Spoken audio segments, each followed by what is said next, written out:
Esta semana estudiaremos la lección número 6, titulada Confianza solo en Cristo. El versículo para memorizar dice así: a fin de conocer a Cristo y la virtud de su resurrección y participar de sus padecimientos hasta llegar a ser semejante a Él en su muerte, para llegar de algún modo a la resurrección de los muertos.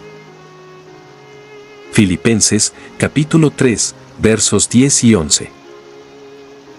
Para hoy domingo, 1 de febrero del 2026. Regocijándonos en el Señor. Antes de continuar, vamos a comunicarnos con Dios.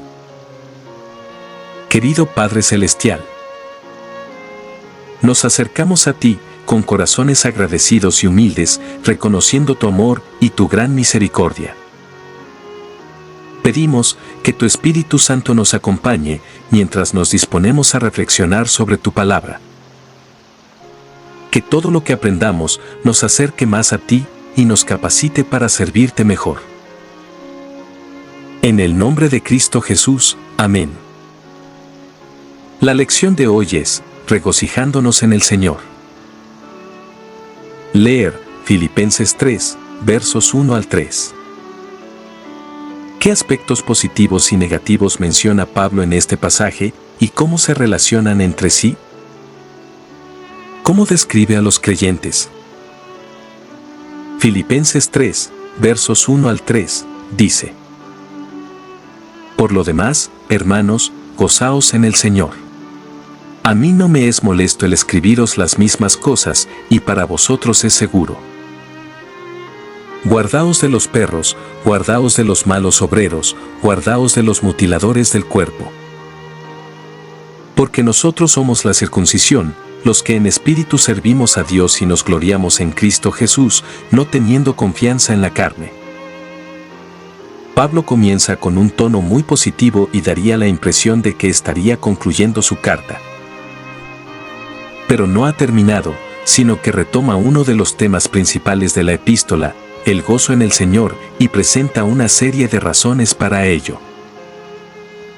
Lo más importante es que debemos tener confianza en Cristo, no en nosotros mismos. Nos regocijamos en Cristo Jesús, y no ponemos nuestra confianza en la carne. Filipenses 3, verso 3. ¿Quién de nosotros no ha aprendido, a veces por experiencia propia y de forma dolorosa, lo peligroso que es confiar en la carne? La severa advertencia guárdense, repetida 3 veces, no se encuentra en ningún otro lugar de las Escrituras. Aparentemente, los filipenses sabían muy bien a qué amenaza se refería Pablo. Más que a 3 problemas separados, la advertencia parece referirse a un grupo de falsos maestros descritos de 3 maneras diferentes. En Israel, las personas malvadas o irreligiosas a veces eran llamadas perros. Filipenses 3, verso 2, dice: guardaos de los perros, guardaos de los malos obreros, guardaos de los mutiladores del cuerpo. Comparar con Salmos 22, verso 16, dice: porque perros me han rodeado, me ha cercado cuadrilla de malignos, horadaron mis manos y mis pies. Isaías 56, verso 10, dice: sus atalayas son ciegos, todos ellos ignorantes, todos ellos perros mudos, no pueden ladrar, soñolientos, echados, aman el dormir. Mateo 7, verso 6, dice: no deis lo santo a los perros, ni echéis vuestras perlas delante de los cerdos, no sea que las pisoteen y se vuelvan y os despedacen. Segunda de Pedro 2, versos 21 y 22, dice: porque mejor les hubiera sido no haber conocido el camino de la justicia, que después de haberlo conocido, volverse atrás del santo mandamiento que les fue dado. Pero les ha encontrado lo del verdadero proverbio: el perro vuelve a su vómito, y la puerca lavada a revolcarse en el cieno. Los falsos maestros también podrían ser acertadamente descritos como malos obreros. Referirse a ellos como los que mutilan el cuerpo, Filipenses 3, verso 2, muestra que, al igual que en Galacia y otros lugares, trataban de imponer la circuncisión a los creyentes de origen pagano, contrariamente a lo dictaminado por el Concilio Apostólico. Ver Hechos 15. Dice: entonces algunos que venían de Judea enseñaban a los hermanos: si no os circuncidáis conforme al rito de Moisés, no podéis ser salvos. Como Pablo y Bernabé tuviesen una discusión y contienda no pequeña con ellos, se dispuso que subiesen Pablo y Bernabé a Jerusalén, y algunos otros de ellos, a los apóstoles y los ancianos, para tratar esta cuestión. Ellos, pues, habiendo sido encaminados por la iglesia, pasaron por Fenicia y Samaria, contando la conversión de los gentiles, y causaban gran gozo a todos los hermanos. Y llegados a Jerusalén, fueron recibidos por la iglesia y los apóstoles y los ancianos, y refirieron todas las cosas que Dios había hecho con ellos.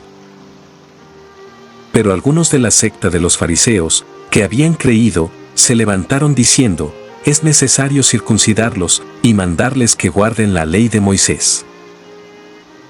Y se reunió con los apóstoles y los ancianos para conocer este asunto. Y después de mucha discusión, Pedro se levantó y les dijo: varones hermanos, vosotros sabéis cómo ya hace algún tiempo que Dios escogió que los gentiles oyesen por mi boca la palabra del Evangelio y creyesen. Y Dios, que conoce los corazones, les dio testimonio, dándoles el Espíritu Santo lo mismo que a nosotros. Y ninguna diferencia hizo entre nosotros y ellos, purificando por la fe sus corazones. Ahora, pues, ¿por qué tentáis a Dios, poniendo sobre la cerviz de los discípulos un yugo que ni nuestros padres ni nosotros hemos podido llevar? Antes creemos que por la gracia del Señor Jesús seremos salvos, de igual modo que ellos. Entonces toda la multitud llamó, y oyeron a Bernabé y a Pablo, que contaban cuán grandes señales y maravillas había hecho Dios por medio de ellos entre los gentiles. Y cuando ellos callaron, Jacobo respondió diciendo: varones hermanos, oídme. Simón ha contado cómo Dios visitó por primera vez a los gentiles, para tomar de ellos pueblo para su nombre. Y con esto concuerdan las palabras de los profetas, como está escrito: después de esto volveré y reedificaré el tabernáculo de David, que está caído, y repararé sus ruinas, y lo volveré a levantar. Para que el resto de los hombres busque al Señor, y todos los gentiles, sobre los cuales es invocado mi nombre. Dice el Señor, que hace conocer todo esto desde tiempos antiguos. Por lo cual yo juzgo que no se inquiete a los gentiles que se convierten a Dios, sino que se les escriba que se aparten de las contaminaciones de los ídolos, de fornicación, de ahogado y de sangre. Porque Moisés desde tiempos antiguos tiene en cada ciudad quien lo predique en las sinagogas, donde es leído cada día de reposo. Entonces pareció bien a los apóstoles y a los ancianos, con toda la iglesia, elegir de entre ellos varones y enviarlos a Antioquía con Pablo y Bernabé, a Judas que tenía por sobrenombre Barsabás, y a Silas, varones principales entre los hermanos. Y escribir por conducto de ellos, los apóstoles y los ancianos y los hermanos, a los hermanos de entre los gentiles que están en Antioquía, en Siria y en Cilicia, salud. Por cuanto hemos oído que algunos que han salido de nosotros, a los cuales no dimos orden, os han inquietado con palabras, perturbando vuestras almas, mandando circuncidaros y guardar la ley. Nos ha parecido bien, habiendo llegado a un acuerdo, elige varones y envíalos a vosotros con nuestros amados Bernabé y Pablo. Hombres que han expuesto su vida por el nombre de nuestro Señor Jesucristo. Así que enviamos a Judas y a Silas, los cuales también de palabra os harán saber lo mismo. Porque ha parecido bien al Espíritu Santo, y a nosotros, no imponeros ninguna carga más que estas cosas necesarias. Que os abstengáis de lo sacrificado a ídolos, de sangre, de ahogado y de fornicación, de las cuales cosas si os guardareis, bien haréis. Pasadlo bien. Así, pues, los que fueron enviados descendieron a Antioquía y reuniendo a la congregación, entregaron la carta. Habiendo leído la cual, se regocijaron por la consolación. Y Judas y Silas, como ellos también eran profetas, consolaron y confirmaron a los hermanos con abundancia de palabras. Y pasando algún tiempo allí, fueron despedidos en paz por los hermanos, para volver a aquellos que los habían enviado. Mas a Silas le pareció bien el quedarse allí. Y Pablo y Bernabé continuaron en Antioquía, enseñando la palabra del Señor y anunciando el Evangelio con otros misioneros. Después de algunos días, Pablo dijo a Bernabé: volvamos a visitar a los hermanos en todas las ciudades en que hemos anunciado la palabra del Señor, para ver cómo están. Y Bernabé quería que llevaran consigo a Juan, el que tenía por sobrenombre Marcos. Pero a Pablo no le parecía bien llevar consigo al que se había apartado de ellos desde Panfilia, y no había ido con ellos a la obra. Y hubo tal desacuerdo entre ellos, que se separaron el uno del otro. Bernabé, tomando a Marcos, navegó a Chipre. Y Pablo, escogiendo a Silas, salió encomendado por los hermanos a la gracia del Señor. Y pasó por Siria y Cilicia, confirmando a las iglesias. Curiosamente, parece que una solución para los desafíos espirituales, incluida la propagación de falsas enseñanzas, es regocijarse en el Señor. Filipenses 3, verso 1, comparar con Filipenses 4, verso 4, dice: regocijaos en el Señor siempre. Otra vez digo: regocijaos. Todo aquello por lo que nos alegramos nos produce gozo. Las dos palabras griegas que se encuentran detrás de estas ideas están relacionadas. Dios quiere que estemos alegres, y su palabra es una especie de manual de instrucciones para la verdadera felicidad y la alegría duradera. Entre ellas se incluyen recibir la misericordia de Dios, Salmos 31, verso 7, depositar nuestra confianza en Él, Salmo 5, verso 11, recibir las bendiciones de la salvación, Salmos 9, verso 14, adoptar la ley de Dios como nuestra forma de vida, Salmos 119, verso 14, incluida la observancia del sábado, Isaías 58, versos 13 y 14, creer en su palabra, Salmos 119, verso 162, y educar hijos piadosos, Proverbios 23, versos 24 y 25. La vida puede ser muy difícil para nosotros, por muy bien que nos vayan las cosas en este momento. En estos momentos pasamos a los comentarios del espíritu de profecía referente a la lección de hoy, domingo, 1 de febrero, del 2026, que lleva por título, Regocijándonos en el Señor.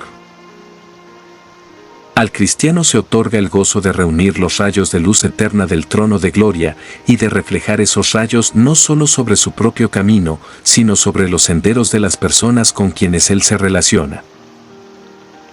Al hablar palabras de esperanza y estímulo, de agradecida alabanza y bondadoso aliento, puede esforzarse por ayudar a quienes lo rodean a ser mejores, a elevarlos, a señalarles el camino al cielo y la gloria, y conducirlos a buscar, por sobre todas las cosas terrenales, la sustancia eterna, las riquezas que son imperecederas. Regocijaos en el Señor siempre, dice el apóstol, otra vez digo, regocijaos.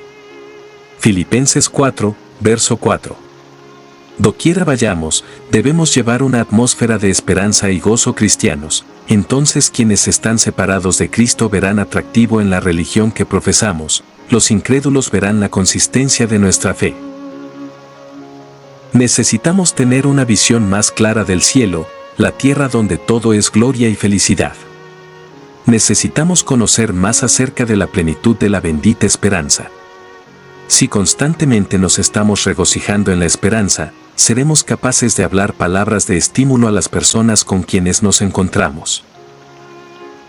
No solo en la asociación diaria con los creyentes y los incrédulos hemos de glorificar a Dios al hablar a menudo unos a otras palabras de gratitud y regocijo.